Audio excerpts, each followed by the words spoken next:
इस कार्यक्रम के पुण्यार्जक हैं श्री संजय जैन, श्रीमती ममता जैन, ग्रेटर कैलाश दिल्ली, श्री मनीष जैन, श्रीमती श्वेता जैन, ग्रेटर कैलाश दिल्ली, श्री सुधीर जैन, श्रीमती पूनम जैन, गौरव आरती जैन, गरिमा पुनीत जैन, परिवार मॉडल टाउन दिल्ली, स्वर्गीय लीलाबाई इंदरचंद गंगवाल एवं चंद्रकांत संजय, नितिन मनोज, दीपक पारस, समस्त गंगवाल परिवार, मित्रनगर औरंगाबाद, श्रीमती राजरानी जैन, नितिन प्रीति जैन, दर्श अर्शिया जैन परिवार, Venus apartment, sector 9, Rohini Delhi.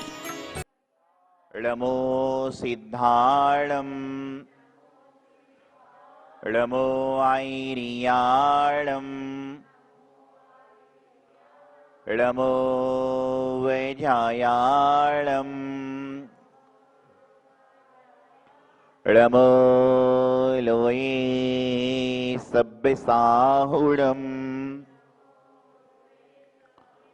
जय बोलिए अनंतानंत सिद्ध परमेष्टि भगवान की, चिंतामणि पारसनाथ भगवान की, आचार्य गुरुवर श्री सिद्धांत सागर जी महाराज की, आचार्य गुरुदेव श्री सौभाग्य सागर जी महाराज की। महानुभाव, जब कहीं पर आप लोग होटल में जाते हैं, पिक्चर हॉल में जाते हैं, किसी बड़े वेंकट में जाते हैं, तो आपको दो तरह के दरवाजे मिलते हैं। एक में लिखा रहता है इंटर, मतलब प्रवेश कीजिए, और एक में लिखा रहता है एग्जिट, इसका मतलब आप जा सकते हैं। इसी तरह से क्यों ना हम लोग अपने जीवन में दो तरह के दरवाजों को स्थान दें। अच्छा जीवन जीने के लिए क्यों ना हम सभी भी दो तरह के दरवाजे अपने जीवन में बनाएं। एक दरवाजा एंट्री का हो और एक दरवाजा एग्जिट का हो। उसमें जो शुभ वस्तु हैं, शुभ भाव हैं, शुभ कर्म हैं, उनको हम लोग एंट्री की ओर ले जाएं, और जो अशुभ वस्तु है, अशुभ भाव है, अशुभ कर्म है, उसको एग्जिट करने का प्रयास करें, तो हमारा जीवन बिल्कुल आनंदमय हो जाएगा। आज वर्तमान में हम लोगों ने क्या किया है कि हमारे पास में एंट्री तो है लेकिन एग्जिट नहीं है। एंट्री के साथ में एग्जिट भी रहेगा तो आपके जीवन में तकलीफ नहीं आएगी। कैसे? जैसे कोई अशुभ विचार आपके जीवन में आया, एंट्री होने दो, कोई बात नहीं, क्योंकि जब तक अशुभ विचार आपके पास नहीं आएगा तो तब तक आपके पास शुभ विचार आ ही नहीं सकता। लेकिन अशुभ विचार को आने के बाद एग्जिट के रास्ते से उसको बाहर भी करने का प्रयास करें। लेकिन आजकल क्या हो रही है कि हम लोग एंट्री करते जा रहे हैं, एंट्री करते जा रहे हैं, एंट्री करते जा रहे हैं, और एग्जिट नहीं कर रहे हैं, एग्जिट नहीं कर रहे हैं। इस कारण से हमारे जीवन में तकलीफों का आगमन हो रहा है। विचार करिएगा, सोचिएगा कि हम लोग कई बार बेवजह परेशान होते हैं। हम लोग कई बार अपने शरीर को बेवजह नुकसान देते हैं। कई बार हम लोग अपने आप को बिना कारण से तकलीफ देते हैं। कई बार हम लोग अपने आप में सोच सोच के परेशान हो जाया करते हैं। ध्यान रखना, स्वस्थ रहना है तो सबसे पहले मन को स्वस्थ रखिए। जो व्यक्ति मन को स्वस्थ रखता है उसका तन तो अपने आप स्वस्थ हो जाता है, और जिसका तन स्वस्थ है लेकिन मन स्वस्थ नहीं है वह कभी स्वस्थ हो ही नहीं सकता। मन की स्वस्थता, मन का स्वभाव, मन की क्रिया, मन की वस्तु, यह सब सारी की सारी कैसे होगी कि आप अपने जीवन में जितना जितना जितना जितना जितना जितना अशुभ भावों को अपने पास से निकालते जाओगे। आप विचार करिए कि जब आप रास्ते में चलते हो और कहीं पर आपको गाड़ी पार्क करना पड़े तो आप अपनी गाड़ी कहां पर पार्क करते हो? जहां पर साफ जगह होती है वहां पर, कि जहां पर गंदगी पड़ी होती है वहां पर? जहां स्वच्छ साफ जगह, निर्मल जगह होती है वहां पर। तो जब आप गाड़ी जिस पर सिर्फ आपको सवार होकर चलना है उसको स्वच्छ जगह पर रखना चाहते हो, तो जो आपके मन के अंदर स्वच्छ वस्तु हैं उसको क्यों नहीं रखते? आप मन के अंदर अशुद्ध वस्तुओं को क्यों रखते हो? मन के अंदर अशुभ वस्तुओं को क्यों रखते हो? अरे भाई ठीक है, कौआ है, मुझे बताइए, कौवा यदि आपके छत पर आके काव काव करे, काव काव करे, काव काव करे, तो आप क्या करोगे? उससे लड़ोगे? मुझे बताइए, क्या करेंगे आप? लड़ेंगे?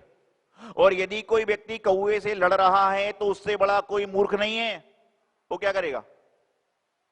कौवे को भगा देगा। लेकिन आप इसी प्रकार से आप ये समझ लीजिए कि जो अशुभ वस्तुएं हैं एक कौवे के समान, काक के समान है, और इन वस्तुओं से हम लड़ रहे हैं। अरे लड़ो मत, इनको भगा दो, रफा दफा कर दो। एक कहावत है ना, 9-2, कहते ना कई बार कि चल तू 9-2-11 हो जा। अरे तो भाई वह कहावत इसलिए तो है, वह कहावत मुहावरा क्यों है कि जब आपके सामने अशुभ वस्तु आ जाए तो कहना 9-2-11 हो जा। लेकिन आज कौवे को तो हम भगा देते हैं, उल्लू को तो हम भगा देते हैं, जानवरों को तो हम भगा देते हैं, लेकिन हम लोग क्या करते हैं? अशुभ भावों को अपने मन के अंदर रख लेते हैं। इससे हमारे जीवन की सारी दिनचर्या समाप्त हो जाती। रात्रि में इंसान सोया और बड़े प्रेम पूर्वक सोया कि कल प्रातः काल मुझे मंदिर जाना है, भगवान जी का अभिषेक करना है, पूजन करना है, विधान करना है, उसके बाद में मुनि के दर्शन करना है, आहार देना है, स्वाध्याय करना है, और उसके बाद में अन्य सारी क्रियाओं को करना है, सोचकर सोया। जैसे ही मंदिर में आया, मंदिर के बाहर गाड़ी पार्क कर रहा था, इतने में किसी आदमी से गाड़ी पार्क करने को लेकर झगड़ा उत्पन्न हो गया, और झगड़ा इतना बढ़ गया कि मंदिर में भगवान का अभिषेक कर रहा है और ये सोच रहा है कि कब 12 बजे और मैं इसकी खैरियत लूं, कब 2 बजे और जाके मैं इस आदमी से मिट्टू। अरे भाई तेरे भाव कहां गए? क्या तुमने उस कौवे को भगाने की जगह उससे लड़ने का प्रयास कर लिया? भगा दो ना। आप जिस तरह से कौवे को भगाने का प्रयास करते हो उसी तरह से उस अशुभ व्यक्ति से संपर्क दूर कर दो, आपका कल्याण हो जाएगा। लेकिन हम लोग कौवे को तो भगा देते हैं, लेकिन अशुभ कर्मों को भगा नहीं पाते, उनके साथ में लड़ने लग जाते हैं, उनके साथ में झगड़ने लग जाते हैं, उनके साथ में दुराभाती का भाव रखते हैं। इससे क्या होता है? हमारा भी दिमाग का संतुलन बिगड़ता है और दूसरे का भी दिमाग का संतुलन बिगड़ता है। एक व्यक्ति आया और कहने लगा, महाराज जी मैं ऐसा कौन सा काम करूं जिससे मुझसे सारे लोग प्रसन्न रहें। मैंने उसको बुलाया, पास में इधर आओ। थोड़ा दूर खड़ा था, मैंने कहा और पास में आओ। जब कोरोना नहीं चल रहा था उस समय, तो और पास में बुलाया उसको, और पास में बुलाया तो वो समझ गया कि महाराज जी कोई ना कोई पक्का प्राइवेट मंत्र देंगे। प्रश्न लेकर आया था कि महाराज जी मैं ऐसा काम क्या करूं जिससे मुझसे सारे के सारे लोग प्रसन्न रहें।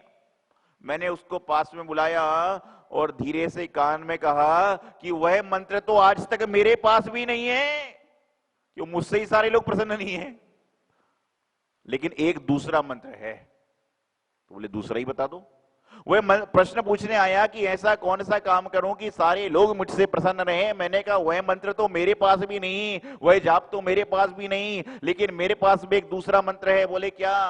मैंने कहा मैं दूसरों को प्रसन्न करने की नहीं सोचता हूं, अपने आप को प्रसन्न रखने का प्रयास करता हूं, और जो व्यक्ति अपने आप को प्रसन्न रख लेता है उसको दूसरों को प्रसन्न करने की जरूरत है ही नहीं। क्योंकि जब चेहरे पर मुस्कुराहट होगी तभी तो दूसरा देखकर मुस्कुराएगा, जब जेब भरी होगी जब ही तो कुछ ले पाओगे, जब खाली जेब होगी तो उसमें जेब कैसे भर जाएगी? मेरे भाई विचार करिए, आप अपने आप को प्रसन्न रखिए। सबसे पहले व्यक्ति को अपने आप को प्रसन्न रखना है, उसके बाद में दूसरे को प्रसन्न रखना है। जब तुम्हारे पेट में भोजन होगा जब ही तो तुम लोगों को भरपेट खिला पाओगे, और जब तुम्हारा पेट खाली होगा तो खिलाते समय लगेगा यार पहले मैं खा लेता फिर खिलाता तो अच्छा था। इसलिए हमेशा ध्यान रखिए, कहते ना कि जो भरा होता है वह सबको हरा भरा करता है, जो भरा होता है वह सबको हरा भरा करता है, और जो खाली होता है वह सबको भला बुरा कहता है। जो भरा हुआ करता है वह सबको हरा भरा करता है, और जो खाली होता है वह सबको भला बुरा कहता है। तो आप सोचिए कि आप भरे हो कि खाली हो? सारे धर्मात्मा जीव हैं हम तो। आप भरे हो कि खाली हो, यदि भरे है तो किसी को भला बुरा नहीं कहोगे, और यदि खाली होगे तो सबको बोलोगे भला बुरा कहोगे। लोग आते हैं मेरे पास में। एक बच्चा आया, बोले महाराज जी मैं आपसे एक बात पूछूं। मैंने कहा पूछो। बोले आपके पास तो बहुत सारे लोग आते हैं, बहुत सारे लोगों के नंबर आपके डायरी में लिखे होंगे। मैंने कहा हाँ लिखे हैं। किसका चाहिए? कमेटी के अध्यक्ष का चाहिए, मंत्री का चाहिए। बोले नहीं ये तो इसके इनसे मुझे क्या काम है। बच्चे की बात सही थी। तो मैंने कहा तुझे किसका चाहिए? मेरे पास हीरो हीरोइन के नंबर तो है नहीं, क्रिकेटरों के नंबर तो है नहीं। बोले महाराज जी वो तो सब नेट पे मिल जाते हैं। तो मैंने कहा तुझे नंबर किसका चाहिए? बोले मुझे तमीज का नंबर चाहिए।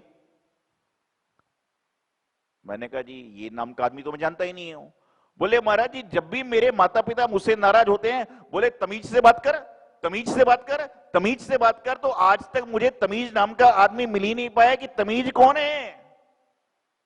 बचपन में मुझे भी बोलते थे घर वाले, आपको भी बोलते हो क्या? बोले तमीज से बात करो, तमीज से बात करो। अरे तमीज कौन है? आज तक मैंने कहा भाई इसका नंबर तो मेरे पास भी नहीं है। और उसके बाद से आज तक मैं समझता हूं उस तमीज का नंबर किसी के पास में भी होगा नहीं। कहने का तात्पर्य है कि उनका कहने का मतलब होता था कि सदाचार पूर्वक बात करो। तमीज से मतलब है कि अच्छे से बात करो। तो उसने क्या अर्थ लगा लिया कि तमीज नाम के आदमी से बात करो, नंबर ढूंढ रहा बेचारा। जिंदगी में आप वातावरण को बिगाड़ भी सकते हो और जिंदगी में आप वातावरण को सुधार भी सकते हो। आप अशुभ विचारों को अपने जीवन से एग्जिट कर दें, बिल्कुल एग्जिट कर दें, और शुभ विचारों को जबरदस्ती एंट्री कराएं। जितने जितने शुभ विचार, जितने जितने शुभ परिणाम, जितने जितने शुभ आपके साथ में लोग होंगे, आपका जीवन का कल्याण हो जाएगा। आप अच्छे लोगों की संगति करो ना। आप जो शुभ सोचने वाले हैं उनके साथ उठने बैठने का प्रयास करो ना। आप उसको सोचते ही क्यों हो? मैं तो हमेशा एक बात कहता हूं कि ध्यान रखिए कि जिस तरह से आपकी कार होती है, कार में एक साइड ग्लास होता है, उससे क्या दिखता है आपको? जो कार होती है, कार में एक साइड ग्लास हुआ करता है, उसमें क्या दिखता है आपको?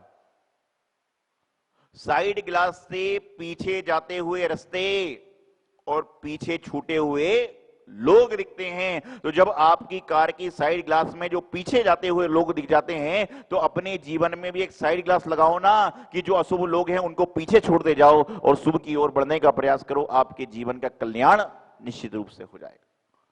लेकिन महाराज जी क्या करें, ये बातें सुनने में तो बड़ी अच्छी लगती हैं, लेकिन जब मौका लगता है तो क्या सुनना, क्या बोलना, क्या करना, बस वो ऐसी बात भाई कि मत पूछो सारा क्या काम चल रहा है।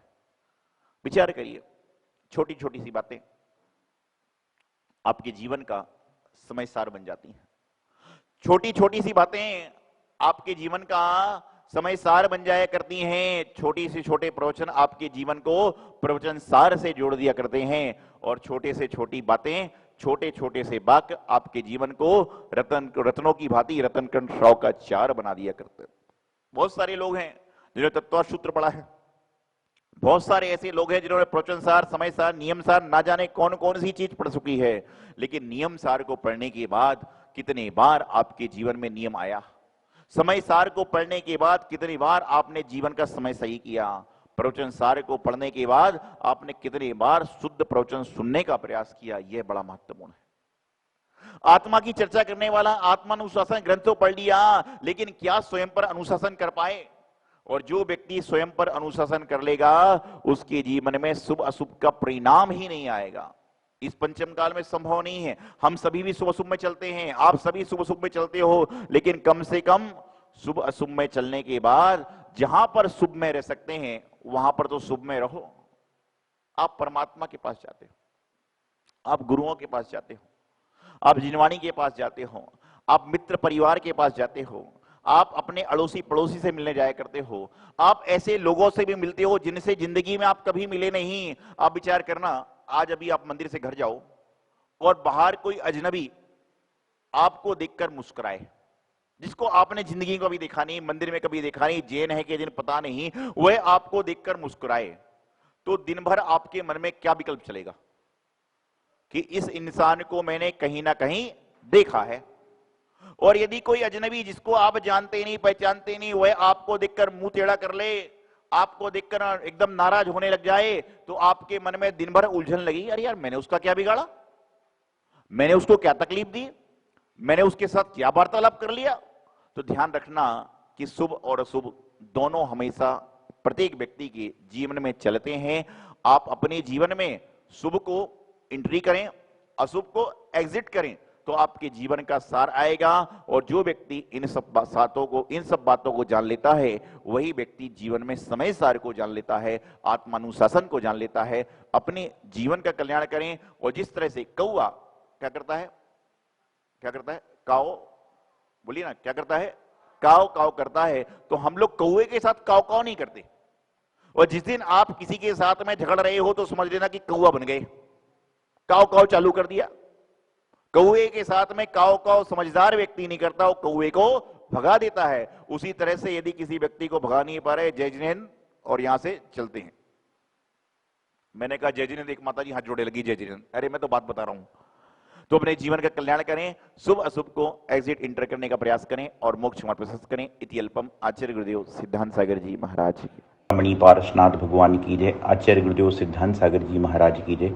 महानुभाव सौभाग्य संस्कार ट्रस्ट दिल्ली के माध्यम से दिल्ली में जो कोविड मरीज हैं उनके लिए लगातार भोजन की व्यवस्था उनके घर घर तक पहुंचाई जा रही है।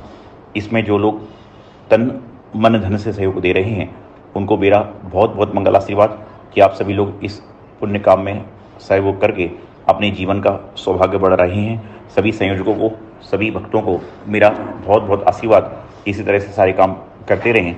और आप सभी से कहना चाहूँगा कि आपके आसपास कोई भी व्यक्ति हो तो जरूर संयोजकों को सूचना दें, जिससे उनको भी इस सेवा का लाभ मिल सके।